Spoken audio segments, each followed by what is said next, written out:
There is a tab open on your browser right now that you haven't closed in 3 weeks. You know the one.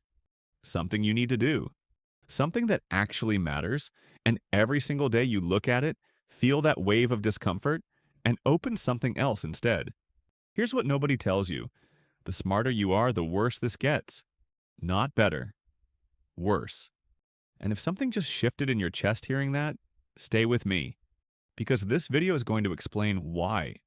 We've built an entire industry around the idea that procrastination is a time management problem. Buy the planner, block the calendar, set the timer. And yet, here you are. Not because you're lazy, not because you don't care. If anything, you care too much. And that's the problem nobody is diagnosing correctly. Here's the uncomfortable truth most people ignore. Procrastination is not a productivity failure, it's an emotion regulation failure. Dr. Fushia Siroa at the University of Sheffield has spent years proving this.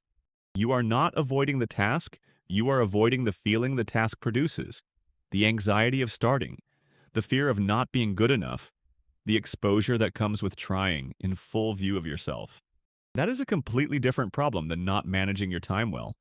And intelligent people are, without meaning to, extraordinarily good at avoiding it. Most productivity advice stops there. It doesn't. Stay with me. This next part is the one that actually explains you.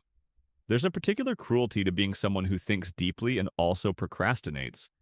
Because the same brain that lets you anticipate consequences, plan ahead, run every scenario before you've even started, that brain is also running those simulations on what could go wrong, on the gap between what you imagined and what you might actually produce.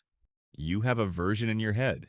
Perfect, complete, exactly what you wanted. The moment you start, you risk finding out it isn't, so you don't start.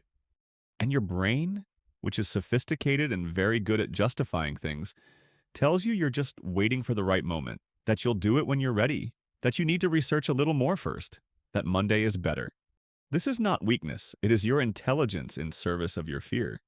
There's something else worth naming, something that usually gets left out entirely. High-ability people often move through early life in environments where things came easily. Effort was rarely required because results arrived anyway. And quietly, a belief formed. If this is hard, something is wrong with me. So when the tasks get big enough that they don't come easily anymore, and they always eventually do, the struggle feels like evidence. Not of difficulty, of inadequacy. You stop before you start. You call it procrastination. But what it really is self-protection from a verdict you're terrified to receive. Here's where it shifts, and I think it's going to feel like relief. I'm not going to give you a 5-step system, because you've already found the systems.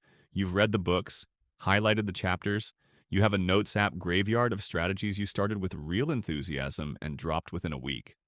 So here's what might actually help instead. Stop waiting to feel motivated before you start. Research by Timothy Feichel at Carleton University shows the opposite sequence is true.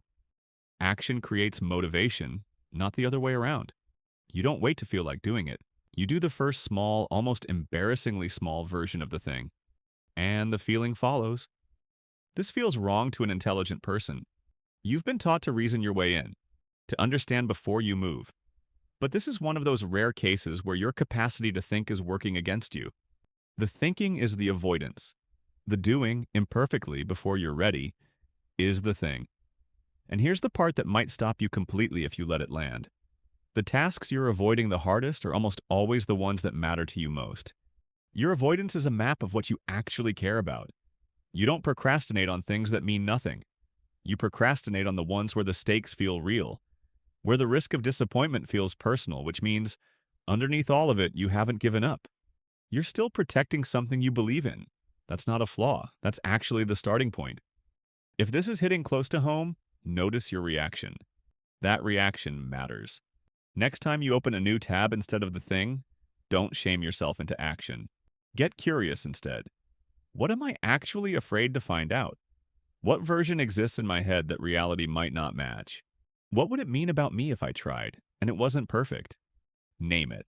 Specifically, because vague dread is powerful. Named fear is manageable.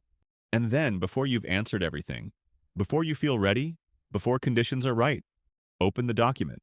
Write the first bad sentence. Make the beginning ugly on purpose, because the version of you that does the imperfect thing will always move further than the version waiting to do it perfectly. People who struggle with procrastination are not undisciplined, not lazy. They are often the most capable, most feeling, most genuinely invested people in the room, running a very expensive protection system that is costing them more than it's saving them. You are not broken, you are stuck. And those are two very different things. If something in this video landed, don't save it for later. Don't add it to a list of things to come back to. Share it with someone who has that tab open. Subscribe if you want more of this. There's no system for sale here, just an honest look at how your mind actually works.